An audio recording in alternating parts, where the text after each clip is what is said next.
জেহেল এই সুযোগটাকে কাজে লাগাবার জন্যে আল্লাহ নবী বোঝাতে চাইছিল, কিন্তু সে বুঝতে চাইল না।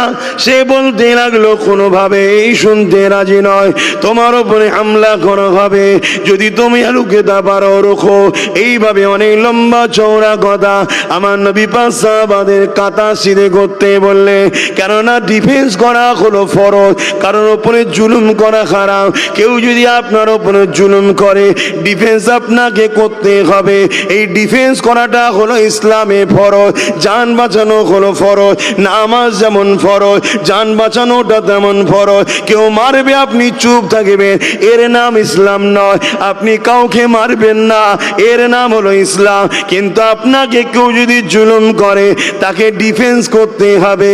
এই ডিফেন্স করতে গিয়ে যদি তার কিছু হয়ে যায়, এর জন্য কোনো দায়ী আপনি হবেন না।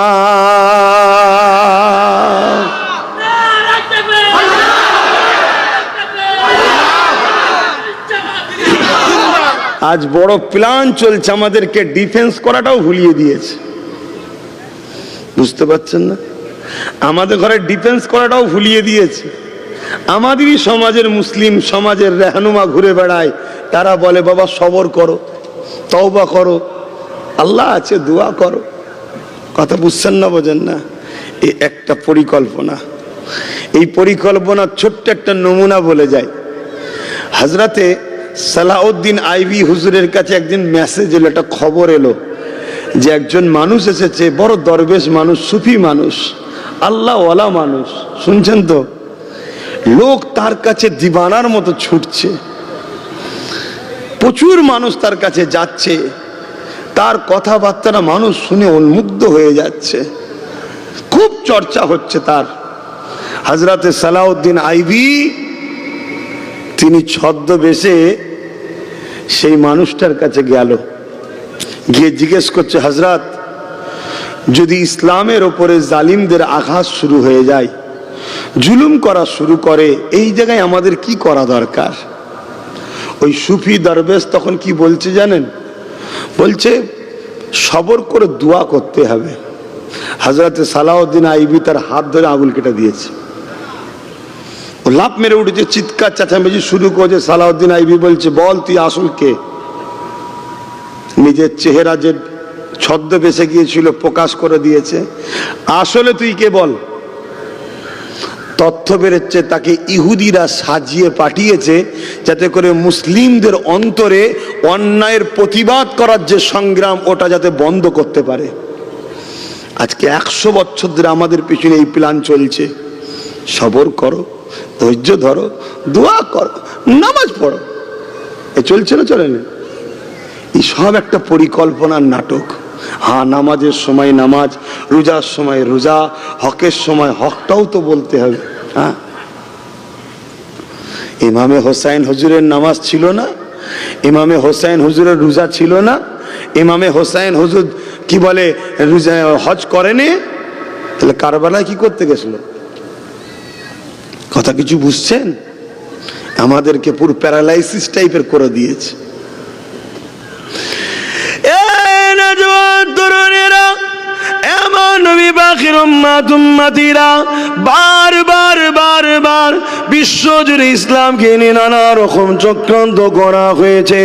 এ নওজোয়ান তরুণেরা, আল্লাহ নবী যখন মদিনা জমিনে ঘোষণা দিয়েছিল, কে আছো বাবা, চলো বদরে যেতে হবে, আবু জিল উতবা বাহিনীরা আসছে, তাদেরকে মদিনায় ঢুকতে দেওয়া যাবে না, তাদেরকে মদিনায় ঢোকার আগে রুখে দিতে হবে।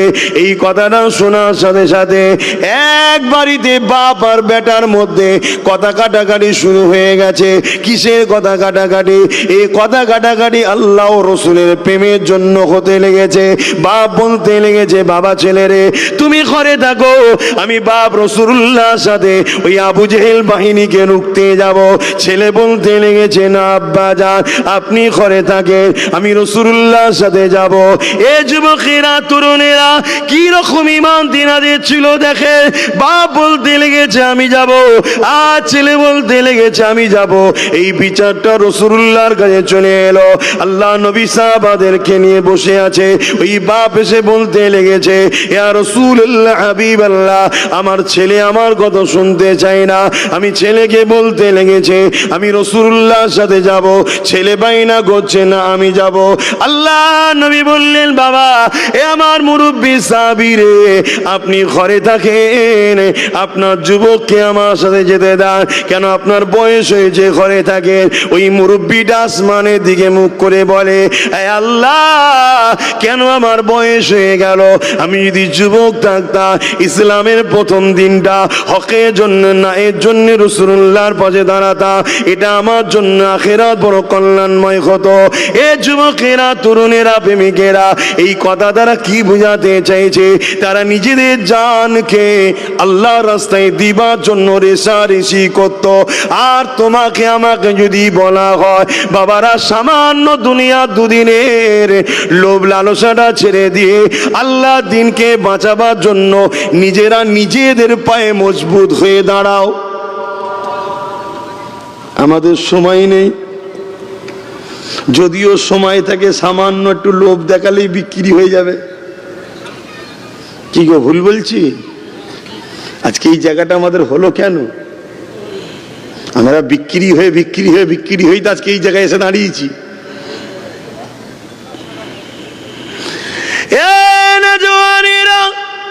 আল্লাহ নবী যখন বদরের ময়দানে আবু জেহেলকে অনেক বুঝালো, সে যখন বুঝতে চাইল না, আল্লাহ নবী সাহাবাদেরকে বললেন, বাবারা, ও যখন চাইছে না, তাহলে বাবা ডিফেন্সে তো আমাদেরকে দাঁড়াতে হবে। কাতারটা সিধে করো বাবা। কাতারটা সিধে করতে করতে দেখা যায় নবী আমার দেখতে পেলে দুটো ছোট ছোট বাচ্চা ওই কাতারের মধ্যে দাঁড়িয়ে রয়েছে। কেননা তারাও রাসূলুল্লাহর সঙ্গে এসেছে, নবী পাকের পাশে দাঁড়িয়েছে। কিন্তু বাচ্চাদের তো যাবার অধিকার নাই, বাচ্চাদের তো যাবার ইজাজত নাই। এই জন্যে তারা দুজনে পায়ের ওপরে ডিঙিয়ে দিয়ে মাথাটাকে লম্বা করে তুলতে চাইছে, যাতে নবী পাক বুঝতে পারে কোনো বড় বড় ছেলে। এজন্য তারা মাথা পায়ের ওপর ডিঙিয়ে দিয়ে তুলছে। আল্লাহ নবী বুঝতে পেরে গেলেন, তাদের সামনে দাঁড়িয়ে বললেন, বাবারা, এই ময়দানে তো বাচ্চাদের থাকার নিয়ম নাই, এখানে অনেক লড়াই হয়ে যাবে বাবা, জালিমরা অত্যাচার করবে বাবা, তোমরা তোমাদের মায়ের কাছে ফিরে যাও বাবা। ওই বাচ্চা দুটো বলতে লাগলো, ইয়া রাসূলুল্লাহ, হাবিবাল্লাহ, আমাদেরকে পাঠিয়ে দেবেন না, মায়ের সঙ্গে কথা দিয়ে এসেছি, হুজুরের সঙ্গে আমরা থাকবো। ইয়া রাসূলুল্লাহ, হাবিবাল্লাহ, আমরা এই ময়দান থেকে যাব না। আর আমাদের বাচ্চার হাতে মোবাইল দেখেন, বাবু না দাদু যে মোবাইল দিয়ে রেখেছে, তো বাচ্চা ইসলামের জন্য কি করবে বলে?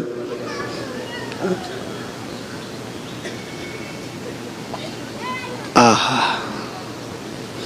আমরা যে জায়গায় পৌঁছেছি এটা আমাদের পাওনা হচ্ছে। আমি আবার বলছি, ইসলাম ছিল, আছে, থাকবে। তুমি আমি মিটে যাব,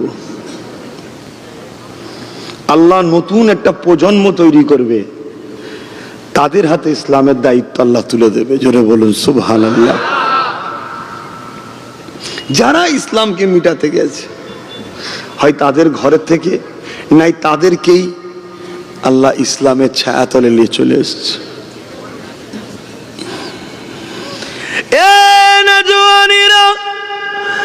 আল্লাহ নবী যখন এইভাবে দিনের দাওয়াত দিচ্ছিল, ইতিহাস সাক্ষী দিয়ে দেয়, আবু জেহেল কোনোভাবে যখন আমার নবী পাককে রুখতে পারেনি, ওই সময় আবু জেহেল একদিন মিটিং ডাকলো, কে আছো? আব্দুল্লাহর বেটা মুহাম্মদ রাসূলুল্লাহ শের মোবারককে কেটে নিয়ে আসতে পারবে?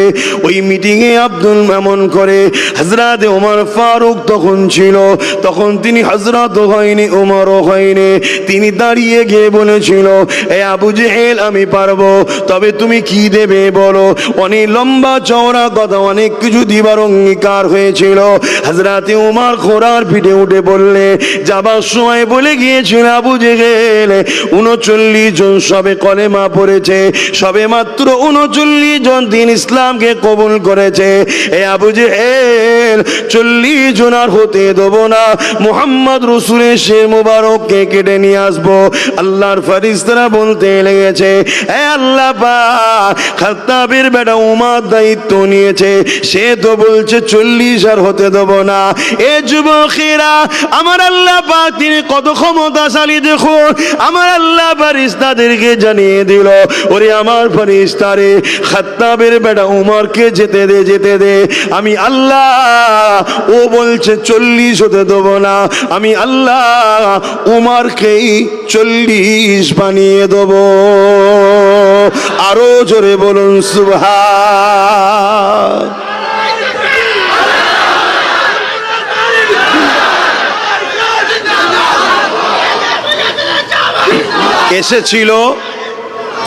এসেছিল ইসলামের নবীকে মিটাতে, আর হয়ে গেল রাসূলুল্লাহর গোলাম। ইসলামের জন্য উমর ফারুক আল্লাহর একটা খাস নিয়ামত ছিল, জোরে বলুন সুবহানাল্লাহ। এতদিন পর্যন্ত সব গোপনে গোপনে কাজ হতো। হযরত উমর ফারুক আসার পর ডাইরেক্ট কাবা শরীফে গিয়ে শাহাদত, কালেমায়ে তাওহীদ এবং কালেমায়ে শাহাদতের প্রকাশ্য ঘোষণা হলো। এটা হযরত উমর ফারুক হুজুরের অবদান। কি ওয়াজ করব তোমাদের সামনে? কে ওইদিকে কি হয়েছে, কমিটি ছেলেরা কি করছে দেখছে, কে এইদিকে দেখছে। এসব গুলো তোমাদের এই হাল কেন? হ্যাঁ, ও কমিটি কাজ করুক না, লোকজন আসছে রাস্তা দেখাচ্ছে, তোমাদের এই হাল কেন? হ্যাঁ, আমাদের এই দুর্দশার কারণ হলো আমাদের ঈমান দুর্বল হয়ে গেছে। আমাদের ঈমান দুর্বল হয়ে গেছে। ঈমানটাই তো আমরা বুঝলাম না কি জিনিস। ঈমান দুর্বল হয়ে গেছে। আল্লাহ বদরের ময়দানে ওই দুটো বাচ্চা সাহাবী মাজ আর মুআজ, দুই ভাই বলছে, হুজুর আমাদেরকে সরিয়ে দেবেন না, আমরা ওয়াদা করে এসেছি মায়ের সাথে আপনার সাথেই থাকবো। কোন ময়দানে? যেখানে তরোয়ালের আঘাতে মানুষ টুকরো টুকরো হয়ে যায়, সেখানে যাবার জন্য। এবং রাসূল তাদেরকে বলছে, বাবা তোমাদের এখন সময় হয়নি। কাঁদাকাটি শুরু করেছে। বলেছিলাম আব্বা, আচ্ছা আপনারা একটু সামনে সরে সরে আসেন তো, সরে সরে আসেন। শীতের বেলা এক্ষুনি আসর হয়ে যাবে, সরে সরে আসেন। এই দিকটা বিশেষ করে আসেন, ডান দিকটা তবুও টাইট হয়ে আছে, বাঁ দিকটা সরে সরে আসে। এরা একটুখানি ছেড়ে দিতে পারলে সুবিধা হতো। দরুদ শরীফ আল্লাহুম্মা সাল্লি আলা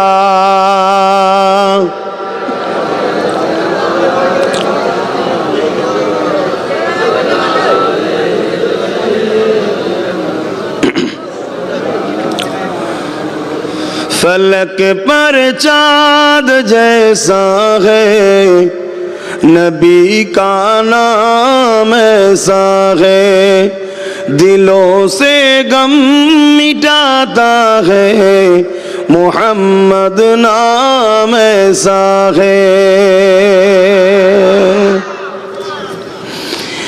ये दिल जब गम का मारा हो, मोहम्मद याद आता है, जुदा जब कोई प्यारा हो, मोहम्मद याद आता है।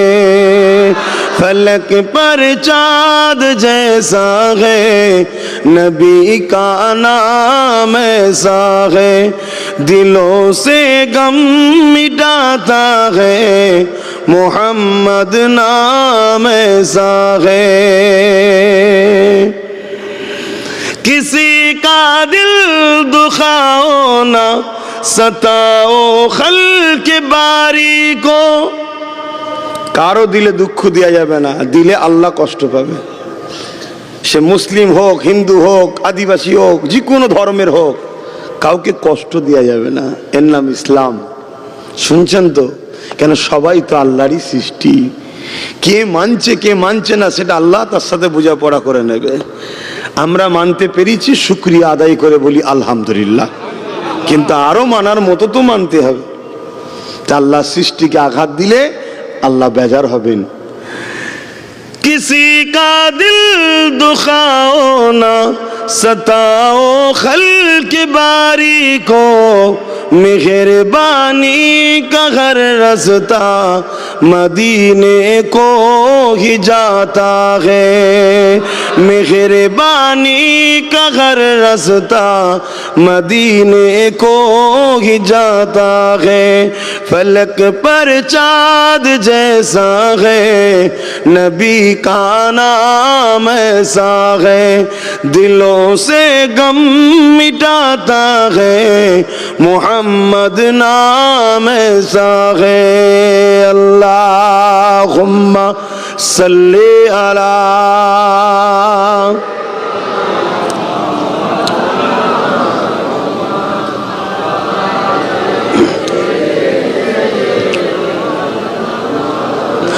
মুসলমান ঘরে ছেলেমেয়েরা, তরুণেরা, বাপেরা, এ নবী পাকের প্রেমিকেরা, খাত্তাবের বেটা ওমর ফারুক যখন এসেছিলেন ইসলামের নবীকে মিটাবার জন্য, আল্লাহ পাক তাকে ইসলামের মধ্যে ঢুকিয়ে দিল। যুগে যুগে যারা ইসলামের বিরোধী করতে চেয়েছে, আল্লাহ পাক তাদের পরিবার থেকে ইসলামের জন্য লোক তৈরি করে দিয়েছে। কিছুদিন আগে আমরা শুনেছিলাম আমেরিকার ডব্লিউ বুশ বলেছিল ইসলাম মুসলমানকে রাখবো না। আল্লাহ পাক তার কন্যাকে হাফেজে কোরআন করে আল্লাহ বা মুসলমান বানিয়ে দিয়েছে। তরুণেরা, আমার ভারতবর্ষের জমিনে আর কয়েকদিন পর আসছে 6 ডিসেম্বর, যে দিনেতে জালিমরা বাবরি মসজিদকে শহীদ করে দিয়েছিল। ওই জালিমদের মধ্যে থেকে সর্বপ্রথম যিনি আল্লাহর ঘর মসজিদে হাতুড়ি মেরেছিলেন, আমার আল্লাহ তাকে ঈমানের কলেমা পড়িয়ে দিয়ে বলেছে, তুই আমার ঘরে যখন আঘাত করেছিস আমার ঘর তৈরি করে যা। এখন পর্যন্ত সে ইসলাম কবুল করে 100টা ঘর মসজিদ বানিয়েছে। তা কি বুঝলেন? আমাদের প্রয়োজন নেই আমার আল্লাহর। আমরা যদি আল্লাহ ভুলে যাই, রসুল ভুলে যায়, আমরা ধ্বংস হয়ে যাব। আমার আল্লাহ তিনি যথেষ্ট, তিনার দিনের জন্য, তিনার ঘরের জন্য। কথা বুঝছেন না? তরুণীরা, আজ আমেরিকার যুবক যুবতীরা গুগলে আমার নবী সম্বন্ধে জানতে চায়। গুগলকে জিজ্ঞাসা করে, গুগল রে বলো তো দেখি পৃথিবীর শ্রেষ্ঠ মানুষ কারা? পৃথিবীর শ্রেষ্ঠ মানুষকে তারা মডার্ন, তাই গুগলের ওপরে নির্ভর করে আছে। গুগল তাদেরকে বলে পৃথিবীর শ্রেষ্ঠ মানুষ হলো মুহাম্মাদুর রাসূল। তারা গুগলকে আবার জিজ্ঞাসা করে, এ গুগল মুহাম্মদ রাসূলের জীবনীটা দাও। মুহাম্মদ রাসূলের জীবনী তারা পড়তে লেগেছে। শিক্ষিত যুবক যুবতী আমেরিকা বলেন, ফ্রান্স বলেন, ব্রিটেন বলেন, পৃথিবীর পশ্চিমা দুনিয়া কোনো আজ আমার নবীর জীবনী পড়তে পড়তে পড়তে পড়তে তাদের ঘরের ছেলে কোনো কখন যেন নবীর প্রেমিক হয়ে গিয়ে ইমানের কলেমা পড়ে দলে দলে দলে মুসলমান হয়ে যাচ্ছে। এ নওজোয়ান তরুণেরা, তুমি আমি যদি আজকে মসজিদকে অপমান করি, মসজিদে যদি না যাই, আল্লাহ পাক তোমাকে আমাকে আগামী দিন যখন যেতে চাইবেন ঢুকতে দেবে না। ওই মসজিদে পাহারাদার লাগিয়ে দেবে, তারা AK-47 দাঁড়িয়ে থাকবে। তাই থাকতে থাকতে তুমি মসজিদে যাতায়াত করো। কিছুদিন আগে দেখছিলাম মসজিদগুলোর সামনে বাঁদরগুলো নাচতে লেগেছে। আজকে আবার দেখছি মসজিদে সার্ভের নামে আগুন পর্যন্ত ধরিয়ে দেওয়া হচ্ছে। এই সব কিছুর জন্য আমরাই দোষী। যদি বলেন কেমন করে দোষী? মসজিদগুলো তো যাই বুড়োগুলো 50-60টা লোক যায়। যদি প্রতিটা মসজিদে 1-1,500 করে যুবক ছেলে ভিড় হতো, 5 ওয়াক্ত যখন মসজিদের যুবক 1-1,500 ছেলে যাতায়াত করবে, পৃথিবীর কোন বাঁদরের এত সাহস নাই আল্লাহর ঘরের সামনে যে বাঁদর নাচ দেখাবে। কেন? তারা জানে মসজিদের মধ্যে বুড়ো রয়েছে, কিছুই করতে পারবে না। তাই তো তারা সাহস ধরতে লেগেছে। তোমার আমার দোষের জন্যই তো আল্লাহর ঘর কোনো বিউজ্জতি হতে লাগলো। আজকে তুমি আমি যদি ভাবতাম এ দুনিয়ার মানুষ নিজের ঘরের জন্য লড়াই করলে, নিজের চাকরি বাকরির জমি জায়গার জন্য লিডার বানালে, কখনো যদি একবার তুমি আমি ভাবতাম এমন একটা দিন আসছে আমার ঘর ইসলামের উপরে যখন আইন তৈরি হবে, ওই আইন সভাতে আমারও লোক থাকা দরকার আছে, সে সঙ্গে সঙ্গে চিয়ার ছুঁড়ে মারবে, সংবিধান বিরোধী কেন তুমি কাজ করতে যাচ্ছ। এখনো যদি আজ আমি তুমি ভাবতাম, তাহলে কেন্দ্র সরকার ওয়াকফ বিল করার সাহস নিত না। নিত কি? আমার আজ বুঝছেন তো নাকি? ইসলাম শুধু পরকালের নাম নয়, ইসলাম রব্বানা আতেনা ফিদ দুনিয়া, আগে দুনিয়ার ভালাই শিখিয়েছে, অফিল আখিরাতে হাসানা, পরে আখিরাতের কথা বলেছে। আজকে আমাদের দোষই তো আমরা ঠকলাম নাকি? তাহলে কাকে দোষ দেবো, কাকে গাল পারবো? ঘরের দরজা খুলে আলমারি খুলে সোনা দানা যদি রাত্রিরে বাইরে সেজিয়ে রাখো, চোর চুরি করবে না? ৭৭ বছর ধরে আমাদের টাকা যখন ঝেড়ে খাচ্ছে দেখছো, আমার তোমার মুখে প্রতিবাদ নেই, লড়াই নেই, কারা স্বপ্ন নেই। তা আজকে কেন্দ্র সরকারের ঝোঁক গেছে যে চল আইন করে সব খেয়ে নেবো। ও তো পেট বড়, দুনিয়ার পুরো দেশটাকে বিক্রি করে খেয়ে ওর কলজা এখনো ভরে নেবেন, আমাদের পিছনে লেগেছে। কিন্তু এর পিছনে আমাদেরও দোষ আছে না নাই? এক কথা বলছে না তো, আমরাই তো সুযোগ দিয়েছি। আচ্ছা, এখনো সময় আছে, তওবা করো, পরিবর্তন হও, মসজিদগুলো আবাদ করো, নবীকে ভালোবাসো, আল্লাহকে ভয় করো, অলি আউলিয়াদের কাতারে চলো। কথা বুঝে আসছে? আলেম দুই ধরনের হয়, আলেম দুই ধরনের হয়। এক আলেম হচ্ছে খৈরুল উলামা, আর এক হচ্ছে শররুল উলামা। এক ভালো উলামা, এক খারাপ উলামা। ভালো উলামা কারা? যারা মুখ খুলবে আল্লাহ রসুলের জন্য, জোরে বলুন সুবহানাল্লাহ। আর খারাপ উলামা কারা? এলেম অর্জন করেছে ঠিকই, কিন্তু দুনিয়ার তাগুতি শক্তির কাছে অর্থের জন্য বিক্রি হয়ে গেছে। যেমন হতভাগা আকবর দিনে ইলাহি বার করেছিল, জানেন না? কথা বলছো না তো, জানেন? এসব তো খবর রাখবেন না। হতভাগা আকবর দিনে ইলাহি বার করেছিল, কোরআনের বিরুদ্ধে একটা কিতাব বার করেছিল। ওই কিতাবটা কি আকবর লিখেছে?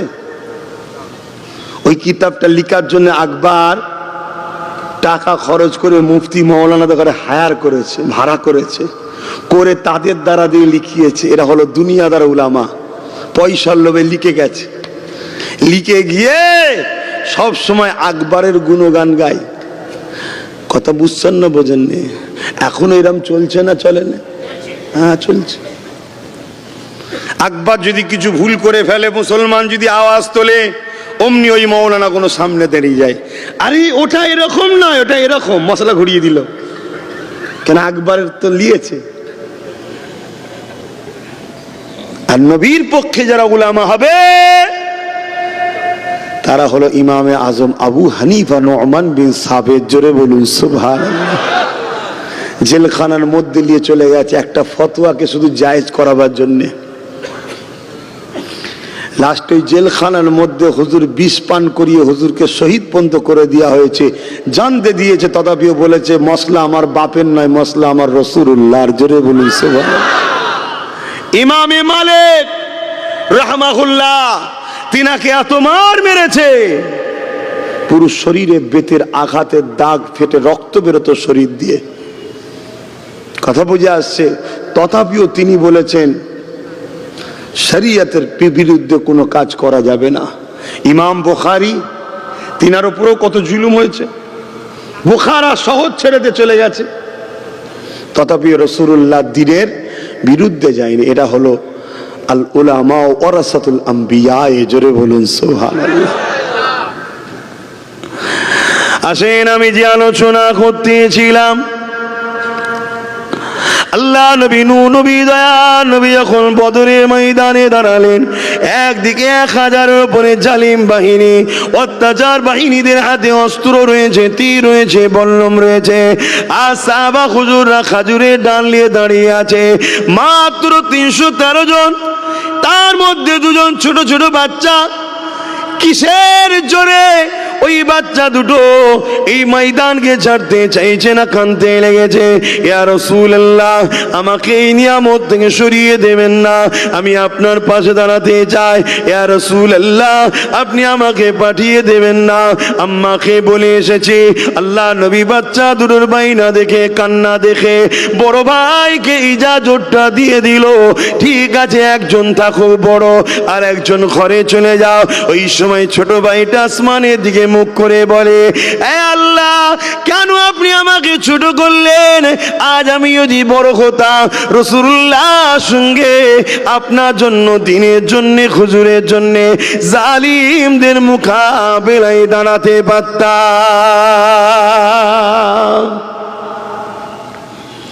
তাদের নেশা ছিল আল্লাহর জন্য কুরবানি হবে। আর আজকে কুরবানি হতেও বলা হচ্ছে না, শুধু বলা হচ্ছে এমন কাজ করো না, এমন লোকের সাথ দিও না যারা তোমাদের সহযোগিতা নিয়ে ওপরে উঠে দিনের ক্ষতি করবে, তাদেরকে সাহায্য করো না। সামান্য ভিক্ষাতে বিক্রি হয়ে যাচ্ছে আমার কম। যদি বলা হয় আসো, এক মাসের জন্য পুরো কলিকাতা স্তব্ধ করে 50 লক্ষ লোক বসে থাকবো, কিচ্ছু করবো না, কারো বিরুদ্ধে যুদ্ধ লড়াই নয়, একটাই কথা থাকবে, সংবিধান বিরোধী কাজ হচ্ছে, আমার মসজিদ, আমার ওয়াকফ, আমার মাদ্রাসা আমায় ফিরিয়ে দাও। 50 লক্ষ লোক চলো কলকাতায় গিয়ে চুপ করে বসে থাকবো। আমার কমই তখন বললো, আমার দোকানে যেতে হবে, হাটে যেতে হবে, ওষুধ কিনতে হবে, ডাক্তার দেখাতে হবে, আমার ব্যবসা হবে, চাষ করতে হবে। কি সময় আছে? বলো বলো, সময় কই? আর সাহাবা হুজুরদের ঈমান কেমন? হ্যাঁ, কিসের জোরে তারা জিতেছে? সংখ্যার জোরে? আল্লাহ নবী, নূহ নবী, দয়া নবী যখন ছোট ভাইকে চলে যেতে বলল, বড় ভাইকে ইজাজতটা দিয়ে দিল। এ যুবকেরা কান্না করতে করতে হঠাৎ আল্লাহ পাক তিনার মাথাতে একটা বুদ্ধি দিয়ে দিল। তিনি বলতে লাগলেন, ইয়া রাসূলুল্লাহ, হাবিবাল্লাহ, যুদ্ধের ময়দানে তো মাথাই লম্বা ছোট বড় কথা নয়, যার ক্ষমতা বেশি সে যেতে পারবে। ইয়া রাসূলুল্লাহ, হাবিবাল্লাহ, আমাকে ইজাজতটা দেন, আপনি আমার বড় ভাই মাথায় লম্বা হতে পারে, ওর সঙ্গে আমাকে কুস্তিতে লাগান, আমার গায়ে ক্ষমতা বেশি, ওকে পরাজিত আমি করে দেবো। এর নেশা এত চেট কিসের? আল্লাহর রাহে শহীদ হবার জন্য, তাই তো নাকি? কিন্তু লড়াইয়ের ময়দান এসব অজ বন্ধ হয়ে গেছে, আর এসব মাদ্রাসা থেকে এইসব সিলেবাস পড়ানো বন্ধ হয়ে গেছে। একে কিতাবুল মাগাজি বলা হয়, বুখারীর কিতাবুল মাগাজির অধ্যায়ের মধ্যে আছে। এগুলো টোটাল পড়ানো বন্ধ করে দিয়েছে। কেন বন্ধ করে দিয়েছে? জালিমরা ভয় করে এসব আলোচনা শুনলে হয়তো মোস্তফার গোলামদের ঈমান তাজা হবে। শুনছেন তো নাকি? তাই বন্ধ করে দিয়েছে। তা আমি একটা আলোচনা করছি, আপনাদের অসুবিধা হচ্ছে?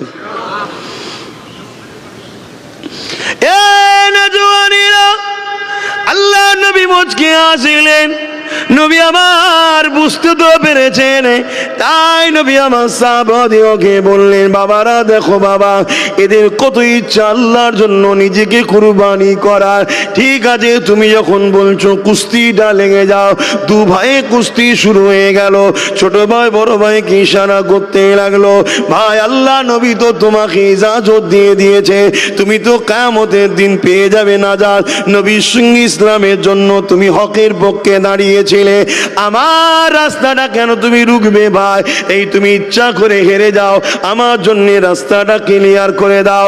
আমার বুঝাবার উদ্দেশ্য একটা, তারা আল্লাহর জন্য, নবীর জন্য নিজেদের জান পর্যন্ত দিতে ইচ্ছা হয়েছে। আজ আমরা সামান্য সময় দিতে পারি না, সামান্য অর্থ দিতে পারি না, সামান্য কোনো জালিম থেকে নিজেকে একটু দূরে সরিয়ে রাখতে পারি না, এবং নিজেরা মেহনত করে নিজেদের একটা ক্ষমতা ক্ষমতা তৈরি করতে পারি না, বারবার বারবার বার বিভিন্ন জনের সহযোগিতা করে আসতে লাগলা, বারবার বারবার কখনো এর দলদাস, কখনো ওর দলদাস, কখনো তার দলদাস, এই করতে করতে আমরা আসতে লাগলা। এ যুবকেরা, তরুণেরা, এ নবী পাকের প্রেমিকেরা, সব লাঠি হাতছাড়া করতে নাই, কিছু নিজের হাতেও রাখতে হয়। কেন? সমাজে সুখে যুগে যুগে পাগলা কুকুর বেরিয়েছিল, আজও বেরোবে, তখন তোমার লাঠিটা কাজে লাগবে। এই জন্যই তো বোঝাতে চাইছে, তাদের মধ্যে কোনো লোভ লালসা ছিল না, তাদের মধ্যে ঈমানের চেতনা এত ছিল। দুই ভাইতে কুস্তি লেগে গেল, বড় ভাইকে জমিনে ফেলে দিল, ছোট ভাই বুকের উপরে বসে বলল, ইয়া রাসূলুল্লাহ, হাবিবাল্লাহ, দেখুন আমি জিতে গেছি। আল্লাহ নবীর কাছে খুশি করতে লাগলে, নবী আমার ছোটকে ইজাজত দিয়ে দিলে। এ যুবকেরা, তরুণেরা, লড়াই শুরু হয়ে গেল। একদিকে 1000 উপরে জালিম জাহান্নামের কুকুরগুলো অস্ত্র নিয়ে দাঁড়িয়ে আছে, অপর দিকে আমার আল্লাহর দিবানাগুলো হাত খালি নিয়ে দাঁড়িয়ে আছে। কিন্তু আল্লাহ পাকের ক্ষমতা দেখো, 313 জনের কাছে 1000-এর উপরে জালিমরা পরাজিত হতে বাধ্য হয়ে গেল। আমার আল্লাহ 313 জনকে কামিয়াবি দিয়ে দিলে।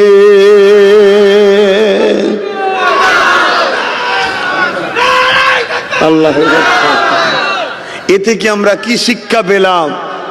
কি শিক্ষা পেলাম? যে কামিয়াবির জন্য সংখ্যা লাগে না, কামিয়াবির জন্য ঈমান লাগে, প্রেম আদব লাগে। কামিয়াবির জন্য সংখ্যা লাগে না, সংখ্যা লাগে না। চীনে বাদশাহ হারুন আর রশিদের প্রধান সেনাপতির নেতৃত্বে চীনে একটা লড়াই হয়েছিল। ইসলামের অনুসারীদের সংখ্যা ছিল মাত্র 30,000, আর চাইনিজদের সংখ্যা ছিল 15 লক্ষ। গল্প শোনাচ্ছি না, বুখারীর হাসিয়া খুলুন, গল্প শোনাচ্ছি না আপনাদের ঘরে। তার মধ্যে যে মুকাদ্দমার মধ্যে হাসিয়ার ভূমিকায় সেই জায়গায় নোট হয়েছে এবং বহুত কিতাবের মধ্যে এটা প্রকাশিত হয়েছে যে বাদশাহ হারুন আর রশিদের প্রধান সেনাপতির নেতৃত্বে 30,000 ইসলামের অনুসারী খালি হাতে শুধু ঘোড়া দিয়ে লড়াই করেছিল। 15 লক্ষ চাইনিজ, তারা পালাবার রাস্তা খুঁজে পায় না। এটা কিসের জোর ভাই? কথা বলেন, কিসের জোর এটা? এই তাকতটা হলো ঈমানের পাওয়ার। জোরে বলুন সুবহানাল্লাহ। ঈমানটা কি? ঈমানটা কি? বিস্তারিত হলো, আমানতু বিল্লাহি ওয়া মালাইকাতিহি ওয়া কুতুবিহি ওয়া রাসূলিহি ওয়াল ইয়াউমিল আখিরি ওয়াল কদরি খাইরিহি ওয়া শাররিহি মিনাল্লাহি তাআলা ওয়াল বাসি বাদাল মাউত। এটা বিস্তারিত। আর একেবারে শর্ট করে আপনাকে বোঝাচ্ছি, মা আতাকুমুর রাসূল ফাখুযুহু ওয়া মা নাহাকুম আনহু ফান্তাহু। আল্লাহ জানিয়ে দিল, রাসূল যা দিচ্ছে নে নে, নবী যা ছাড়তে বলেছে ছেড়ে দে। এ যুবকেরা, তরুণেরা, বাপেরা, রাসূল আমাদের জন্য মডেল। লাকাদ কানা লাকুম ফি রাসূলিল্লাহি উসওয়াতুন হাসানা। নবী পাক হলেন আমাদের মডেল। তাই ঈমানটা হলো নূর নবীকে অন্তর থেকে আদব ভালোবাসার নাম।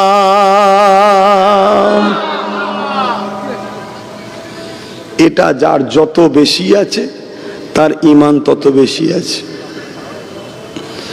যার এখানটা দুর্বল সে সামান্য জালিমদের চমকানো দেখে ঘাবড়ে যায়, আর যার এখানটা প্রেম বেশি সে সর্বসময় আল্লাহর কাছে দোয়া চায়, আল্লাহ আপনি আমাকে নামাজি বানিয়েছেন, রোজাদার বানিয়েছেন, হাজি বানিয়েছেন, আল্লাহ আপনি আমার নসিবের শহীদটাও রাখেন।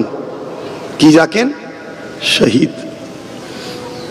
কেন? শহীদ বেহিসাব জান্নাতে যাবে। জোরে বলুন সুবহানাল্লাহ।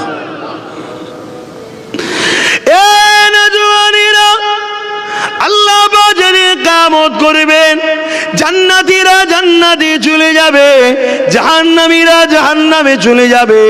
আমার আল্লাহ পাক জান্নাতীদের উদ্দেশ্য করে বলতে লাগবে, এ আমার জান্নাতি বান্দা বান্দিরা, আমার দুনিয়া জমিনে তোমরা ছিলে, আমি আল্লাহ আমার হুকুমকে মেনেছো, আমার কথা মতো চলেছো, আমি আল্লাহতে খুশি হয়ে তোমাদের ঘরে আমার চিরশান্তি জান্নাতটা দিয়েছি। এখন তোমরা বলো, আমার জান্নাত তোমাদের বেশি পছন্দ না দুনিয়াটা বেশি পছন্দ? সবাই বলতে লাগবে, আল্লাহ আপনার জান্নাতের তো কোনো তুলনা হয় না, দুনিয়াটা কিছুই নয়, আপনার জান্নাতে এত শান্তি। আমরা উলামাদের মুখ থেকে শুনেছিলাম, আলেমের মুখ থেকে শুনেছিলাম, কিতাবে আমরা পড়েছিলাম, কিন্তু আজ যেটা পড়েছি যেটা শুনেছি ওর থেকে অনেক বেশি আপনার জান্নাতটা সুন্দর, অনেক বেশি নিয়ামত, অনেক বেশি শান্তি। আমার আল্লাহ পাক বলতে লাগবে, তাহলে তোমরা কি দুনিয়া জমিনে আর যেতে চাও? সমস্ত জান্নাতীরা বলবে, না যেতে চাই না, আল্লাহ পাক এই শান্তি জায়গা ছেড়ে যেতে চাই না। কিন্তু একদল মানুষ দাঁড়িয়ে গিয়ে বলবে, আল্লাহ আমরা দুনিয়া জমিনে যেতে চাই। আমার আল্লাহ পাক বলতে লাগবে, আমার বান্দারা কি এমন নিয়ামত দুনিয়ায় রয়েছে, কি এমন শান্তি দুনিয়ায় আছে, কি এমন পছন্দ যে দুনিয়ায় আছে যেটা আমার জান্নাতে তোমরা পেলে নে? আমার জান্নাতের যে কোনটা তোমাদেরকে ভালো লেগেছে, যে ভালোবাসায় তুমি দুনিয়াতে যেতে চাইছো? এ যুবকেরা, তরুণেরা, এ নবী পাকের প্রেমিকেরা, এ দুনিয়া চিরস্থায়ী নয়, চলে একদিন যেতে হবে।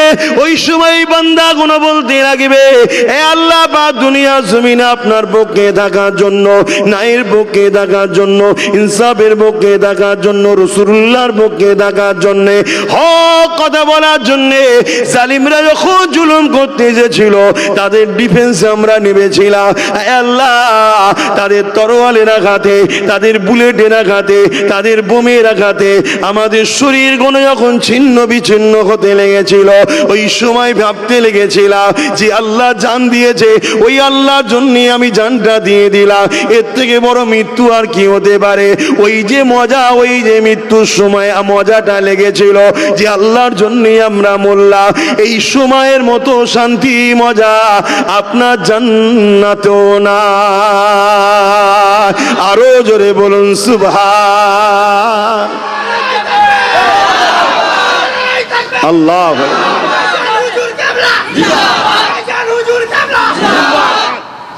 খুব ভালো করে বোঝেন বাপ, জুলুম ইসলামে হারাম, লুটা ইসলামে হারাম, কোন মানুষের অধিকার মারা ইসলামে হারাম, কোন মানুষের বিষয়ে মিথ্যা সাক্ষী দেওয়া ইসলামে হারাম, কোন মানুষের ক্ষতি সাধনা করার কথা ভাবাও ইসলামে হারাম।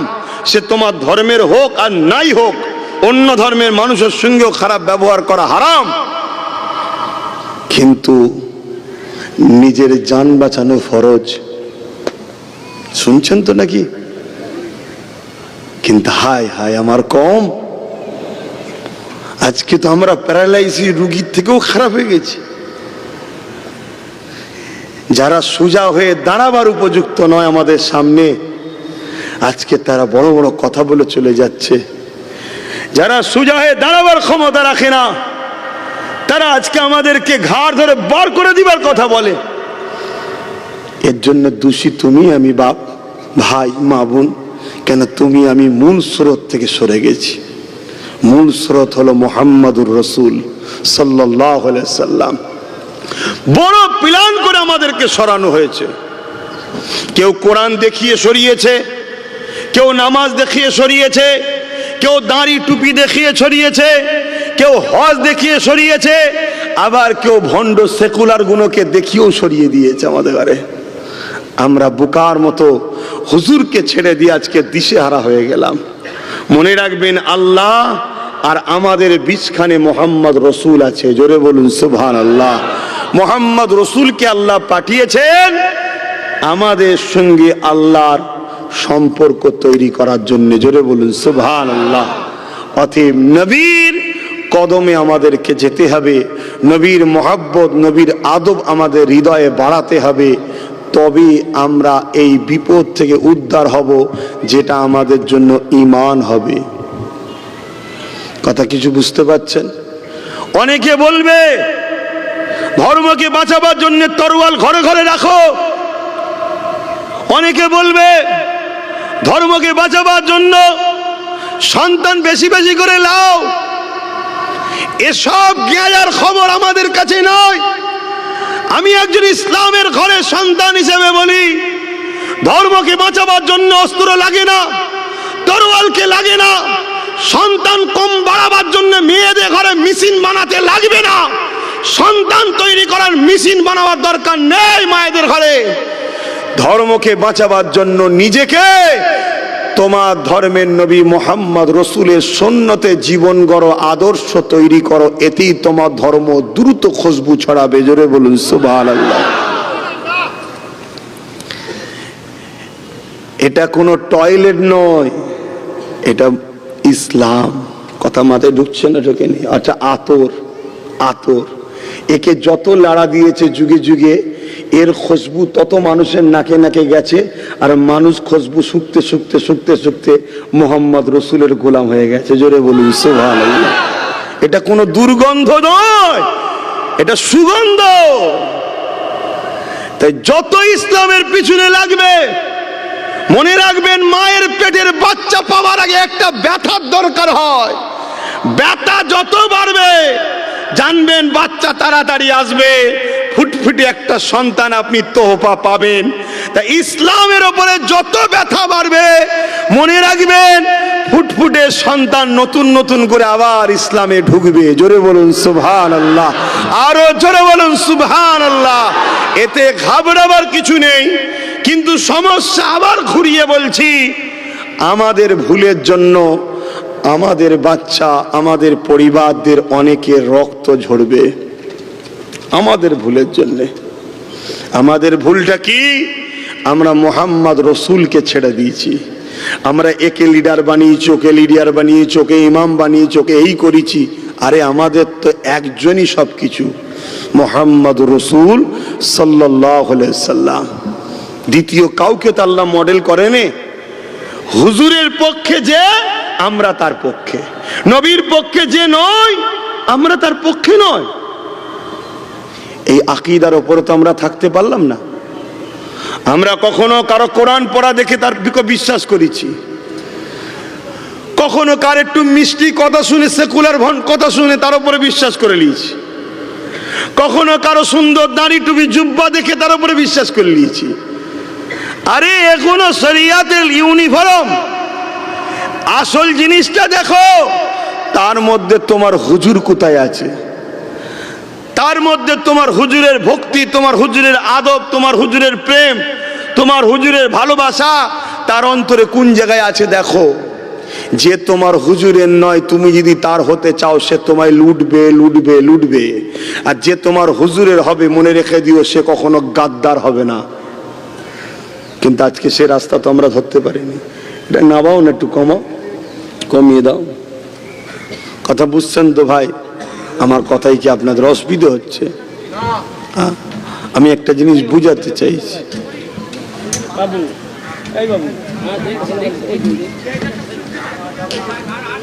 থাক থাক, আমি একটা জিনিস বুঝাতে চাইছি। আজকের এই মুসিবতে আমাদেরকে আল্লাহ সাহায্য ছাড়া বাঁচার উপায়, জোরে বলুন, নাই। আল্লাহ সাহায্য তারা পাবে কারা? قل إن كنتم تحبون الله فاتبعوني يحببكم الله ويغفر لكم ذنوبكم والله غفور رحيم। বড় কাফলাম কুল মামানা ফরমাইয়ে আল্লাহ আমার নবীকে বলছে আপনি বলুন, ইন কুনতুম তুহিব্বুনাল্লাহ, যারা বলে আল্লাহকে ভালোবাসি, এরা যদি সত্যবাদী হয় তাহলে এদেরকে একটা পরীক্ষা দিতে হবে। কি পরীক্ষা দিতে হবে? ফাত্তাবিউনি, আগে যেন আমার নবী আপনার ইত্তেবা করে। শুনছেন তো? আমরা যদি বলি আল্লাহকে ভালোবাসি, এটা সত্য না মিথ্যা? ওই সত্য মিথ্যার একটা পরীক্ষা। কি পরীক্ষা? আগে নবীর ইত্তেবা করতে হবে, নবীর অনুসরণ করতে হবে। এ নওজওয়ানেরা মনে রাখবেন, ইত্তেবা তাকে করা যায় যায়, অনুসরণ তাকে করা যায় যার উপরে মোহাব্বত ভালোবাসা থাকে। তাহলে ফাত্তাবিউনি কি अंदर प्यार पुसीदा है, प्यार छुपा हुआ है, लिहाजा माना एक हुआ ফাত্তাবিউনি। যারা আপনাকে ভালোবেসে মেনে নেবে, ভালোবেসে ইত্তেবা করে নেবে, আমি আল্লাহ পাক জানিয়ে দিই ইউহিব্বুকুমুল্লাহ, আমি আল্লাহ তাদেরকে ভালোবাসবো। আর আল্লাহ যাদেরকে ভালোবাসবে তাদের তো দুনিয়াতেও চিন্তা হবে না, আখিরাতেও চিন্তা হবে না। এ নওজোয়ান তরুণীরা, যুগে যুগে জালিমরা এসেছে, নমরুদ এসেছে, ফিরাউন এসেছে, সাদ্দাত এসেছে, আবু জেহেল, উতবা, সাইবা এসেছে।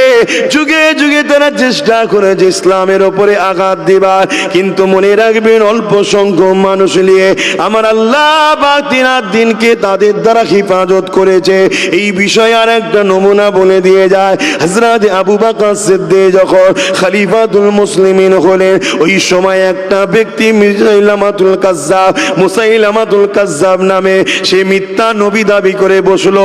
এ যুবকেরা, তরুণেরা, আল্লাহ পাক কোরআনের মধ্যে জানিয়ে দিলেন ওয়ালাকির রাসূলুল্লাহ ওয়া খাতামান নবী, আমার নবী পাক হাদিসে জানিয়ে দিলেন আনা খাতিমুন নবী, আমি শেষ নবী। এই জায়গাতে মুসাইলামাতুল কাজ্জাব সে মিথ্যা নবী দাবি করে বসলো। তাই আমার নবী সাহাবী হযরত আবু বকর সিদ্দিক সাহাবা হুজুরদের সঙ্গে আলোচনা করতে লাগলো, এ আমার নবী সাহাবারা, মুসাইলামাতুল কাজ্জাব এভাবে মিথ্যা নবী দাবি করেছে, এর ব্যাপারে কি করা আমাদের দরকার? আল্লাহ নবী সাহাবারা বলেছিলেন, এ খলিফাতুল মুসলিমিন, আমিরুল মুমিনিন হযরত আবু বকর সিদ্দিক, আপনি যেটা ফয়সালা করবেন ওইটাকেই আমরা মেনে নেব। এ নওজোয়ান তরুণেরা, হযরত আবু বকর সিদ্দিক ওই সময় বলতে লেগেছিল, কেউ যদি মিথ্যা নবী দাবি করে এতে আমার নবীর খাতমে নবুয়তের কোনো অসুবিধা হবে না, এতে আমার নবীর কোনো যায় আসে না, আমার নবীর কোনো ক্ষতি হবার ব্যাপার নেই। তবে মনে রাখবেন, আমরা যে মোহাব্বত করি বলি, এর তো একটা ইজহার দেওয়া দরকার, এর তো একটা প্রমাণ পরিচয় দেওয়া দরকার। তাই নবী পাকের সাহাবী হযরত আবু বকর সিদ্দিক সাহাবা হুজুরদের মধ্যে থেকে 10,000 যুবক সাহাবাকে একাট্টা করলেন। কি জন্য একাট্টা করলেন? ওই মৃত্যু কাজ্জাব মুসাইলামাতুল কাজ্জাবকে উপযুক্ত জবাব দিবার জন্য। শুনছেন তো? হ্যাঁ, আমিও জানি আকাশে চাঁদ উঠলে দেখবেন কুকুর আকাশমুখো হয়ে ঘেউ ঘেউ করে। দেখেছেন কখনো? আকাশে চাঁদের দিকে কুকুর মুখ করে ঘেউ ঘেউ করে। আচ্ছা বলুন তো, পৃথিবীর সব কুকুর যদি এক জায়গায় এসে, কথাটাকে ভালো করে শুনবেন, পৃথিবীর সব কুকুর যদি এক জায়গায় এসে আকাশে চাঁদের দিকে মুখ করে ঘেউ ঘেউ করে, আচ্ছা এতে চাঁদের কিছু হবে? আর চাঁদটাও তো আমার হুজুরের নূর থেকে তৈরি, কথা বুঝে আসছে? ও তো হুজুরের সাদকাতে তৈরি।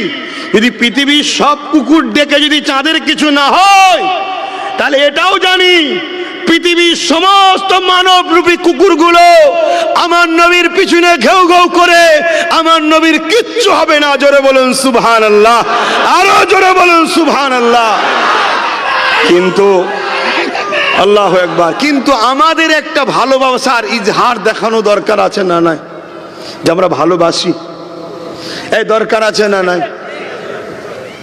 তা হযরত আবু বকর সিদ্দিক বললেন যে আমার নবীর সাহাবারা মুসাইলামাতুল কাজ্জাব মিথ্যা নবী দাবি করেছে, এতে আমার নবীর কিছু যায় আসে না, কিন্তু আমরা সাহাবী হিসাবে, নবীর গোলাম হিসাবে আমাদেরও তো একটা কর্তব্য আছে কিছু।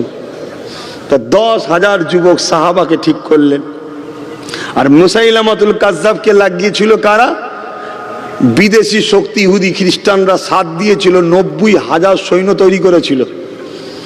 তার পিছনে সমস্ত রকম ফান্ড, অস্ত্র টস্ত্র সব দিয়েছিল, দিয়ে আমার নবীর বিরোধী করেছিল। আমার নবীর যুগে যুগে বিরোধী হয়েছে রে বাবা, এটা নতুন নয়। ওই চিঙ্গিস খান নাম শুনেছেন না? বাগদাদকে পুরো উজাড় করে দিয়েছিল, কয়েক হাজার আলেম উলামাকে হত্যা করেছে, 1 কোটির উপরে মুসলমানকে মেরেছে। কি ইসলামকে মুছে দেবো? চিঙ্গিস খান মিটে গেছে, 250 কোটি মুসলমান পৃথিবীতে আছে। জোরে বলুন সুবহানাল্লাহ। হালাকু খান নাম শোনেন না? হালাকু খান দাজলা নদীর পানিকে লাল করে দিয়েছে, মুসলমানদের মাথার খনিগুলোকে নিয়ে বিরাট বড় বড় রাজপ্রাসাদ তৈরি করেছে, এত মুসলমান মেরেছে। উদ্দেশ্য কি? ইসলাম মুছে দেবো। আরে ইসলাম কি সমস্যা করেছে? বলছে না, তুই তোর ঘরটা আলো করছিস, করগে যা, তোর আলোয় পুরো এলাকা আলো হয়ে গেছে, আমি চুরি করতে পারছি না, এই জন্য চোরের রাগ।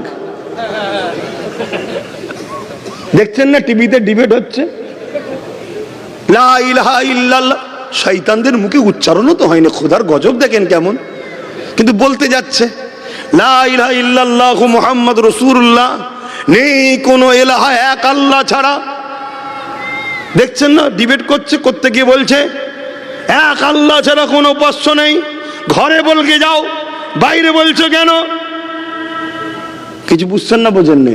তার মানে কি এমন আলো ইসলাম জ্বালিয়েছে, ওই আলোতে পুরো এলাকা আলো হয়ে গেছে। তো আরে তোমাদের এলাকায় ধরুন একটা বড় লোক আছে, উঁচু বাড়ি, তার বাড়িতে অনেক আলো জ্বালিয়েছে, সেই আলো পুরো গ্রাম আলো। চোর এসে দেখছে দাঁড়ি এর বাড়িটা নাই, নয় চুরি করতাম, আশপাশের বাড়িগুলো চুরি করলে চলতো, কিন্তু এর আলোই পুরো আশপাশের বাড়ি আলো হয়ে গেছে। রাগ হবে না চোরের ওই বাড়িওয়ালার উপরে? তাই ইসলামের আলোয় পৃথিবীর অন্ধকার গুলো কেটে যাচ্ছে, সব অন্ধকার ছেড়ে ছেড়ে মানুষ আলোর দিকে আসছে। হাকিকতটা শোনো, এজন্য রাগ, এজন্য রাগ। কিন্তু তোমাকে আমাকে মেরে কেউ যদি মনে করে ইসলামের বাতি বুঝিয়ে দেবো, তাকে বলবো তোরদের পূর্বপুরুষ চিঙ্গিস খানকে একবার দেখেলে, হালাকু খানকে দেখেলে, মিটে গেছে। হতভাগা আকবরকে দেখ, তার কবর কোথায়, তার সমাধি কোথায়, তার ছেলে পুলে কে আছে, কোনো খোঁজ খবর নেই। আর আমার মুজাদ্দিদ আল পেশানিকে দেখ, আকবরের বিরুদ্ধে লড়াই করেছিল, আজও কোটি কোটি লোক মুজাদ্দিদ আল পেশানির দরবারে যাচ্ছে। জোরে বলুন সুবহানাল্লাহ, আরো জোরে বলুন সুবহানাল্লাহ। ভাইয়ের আমার, এই পৃথিবীতে কেউ লম্বা গলা করে বলতে পারবে যে আমি ফেরাউনের ছেলে, ফেরাউনের বংশধর? এক কথা বলছে না তো, কিন্তু আমরা সবাই গর্ব করে বলবো আমরা মুসা নবীর রুহানি আওলাদ। জোরে বলুন সুবহানাল্লাহ। এই পৃথিবীতে কেউ বলতে পারবে এজিদ আমার বংশের পূর্বপুরুষ দাদু হয়? এই কেউ বলতে পারবে? কিন্তু আমরা সবাই বুক ঠুকে বলবো আমরা হোসাইনি, আমরা হুসাইনের মতো আমরাও হকের জন্য গর্দান কাটাতে রাজি আছি। জোরে বলুন সুবহানাল্লাহ। আজকের দিনেও পৃথিবীর জমিনে কেউ বলতে পারবে না যে আমি নমরুদের উত্তরসূরি। কথা বুঝে আসছে না? নাই কেন? হক হক থাকে। তাই বলবো আমাদের দোষে আমরা ভুল করেছি, তার খেসারত তো আমাদের দিতে হবে। কিন্তু ইসলামকে যদি তুমি টার্গেট করো, শোনো বন্ধু, তওবা করে শুধরে যাও। না হয় খোঁড়া মশা দিয়ে আল্লাহ নমরুদ পৃথিবীর রাজাকে সাইজ করে দিয়েছে, তোর মতো ফুটো নেতাকে সাইজ করতে আল্লাহর সময় লাগবে না। কথা মাথায় ঢুকছে না? ঢোকে না? হ্যাঁ, আমি এটাই বুঝাতে চাইছি। যদি বলেন তাহলে আমাদের কি হবে, আমাদের একটা জিনিসই উপায় আছে, ইসলাম ও নবীর সঙ্গে জড়িয়ে যাও, চেপে যাও, এমন ভাবে চাপো যাতে করে ইসলামের তোমার উপরে আঘাত দিলে যেন ইসলামের গায়ে টাচ হয়, তোমার উপরে আঘাত দিলে যেন নবীর গায়ে টাচ হয়। আল্লাহ তাহলে ওটাও করতে দেবে না, তোমাকে বাঁচিয়ে দেবে। জোরে বলুন সুবহানাল্লাহ, আরো জোরে বলুন সুবহানাল্লাহ। তো ভাই, সময় তো হু করে চলে যাচ্ছে, কি আলোচনা করব? আসলাম অনেক বছর পর, তারপরও এলোমেলো ভাবে যতটুকু আল্লাহ বলালেন বললাম। তবে আসুন একটু নূর নবী দয়ান নবীকে সালাত ও সালাম দেব। ইয়া নবী সালাম।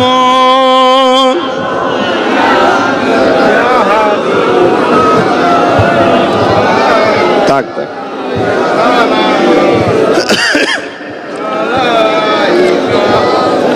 বাপজান আমার, আমাদের কওমের মধ্যে একটা ইখতিলাফ আছে, এই দাঁড়িয়ে সালাম নিয়ে নিজেদের মধ্যে মতনৈক্য আছে না নাই?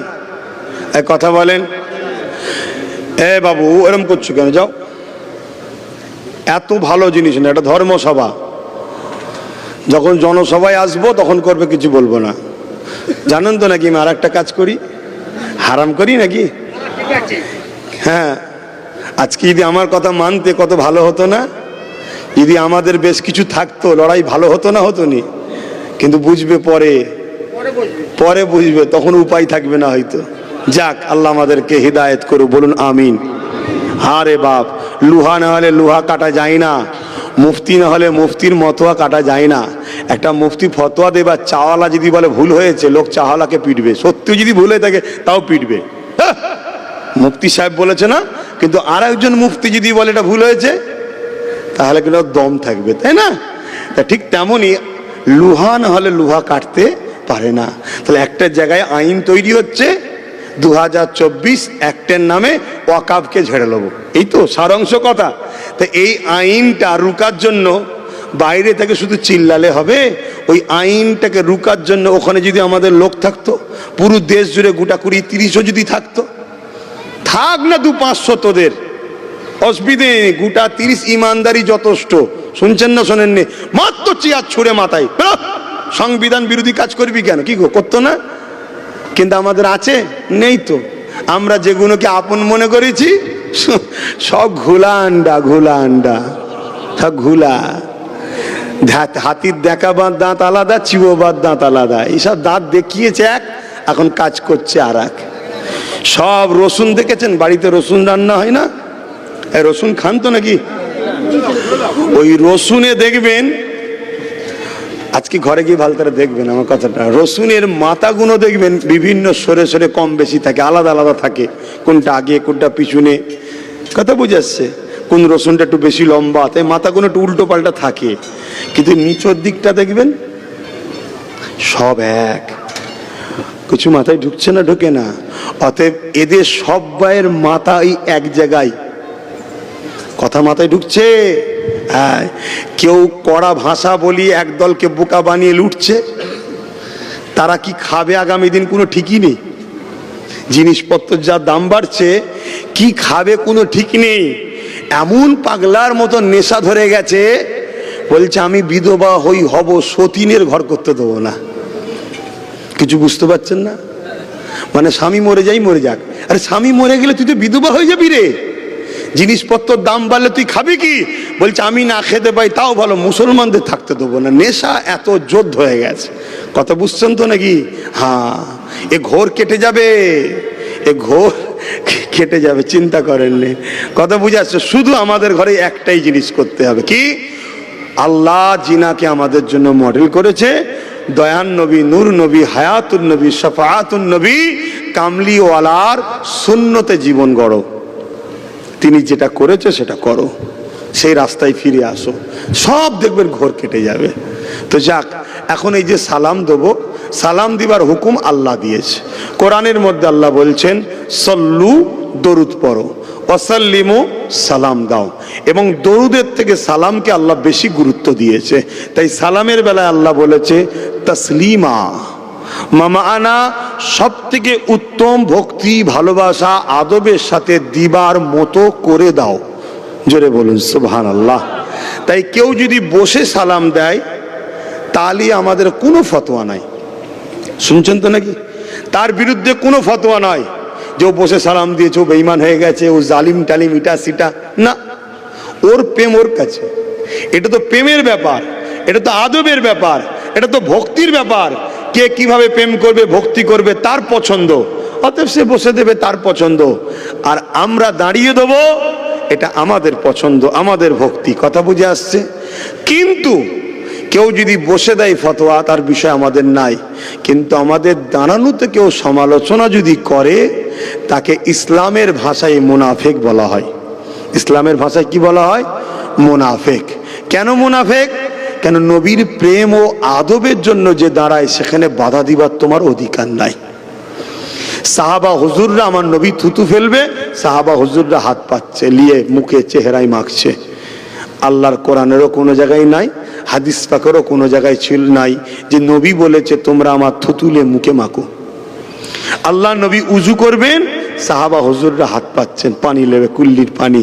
আল্লাহ নবীও বলেনে, কোরআনও বলেনে, তাহলে সাহাবারা কেন করেছে? কই জিজ্ঞেস করেন না যে হুজুরের থুতু পানি না? এটা তাদের প্রেম, তাদের ভক্তি, তাদের ভালোবাসা। কথা বুঝে আসছে? নবী পাক সাল্লাল্লাহু আলাইহি ওয়াসাল্লামের দাড়ি মুবারক, চুল মুবারক, নুক মুবারক, তারা নিয়ে যে যত্ন করে রেখে দিয়েছে। কথা মাথায় ঢুকছে? এটা প্রেমের ব্যাপার। তাই দাঁড়িয়ে দেবেন না বসে দেবেন, ওটা আপনার প্রেম, আপনার রুচি। আমরা দিই কেন? আমরা দিই এজন্যে সাহাবা হুজুররা নবীকে দাঁড়িয়ে দাঁড়িয়ে সালাম দিতেন। জোরে বলুন সুবহানাল্লাহ। আমরা দিই কেন? কোরআনে আল্লাহ ইশারাতান বলেছে, তোমরা ওয়াসাল্লিমু তাসলিমা, সব থেকে উত্তম ভক্তি, ভালোবাসা, আদবের সাথে সালাম দাও। আমরা দিই কেন?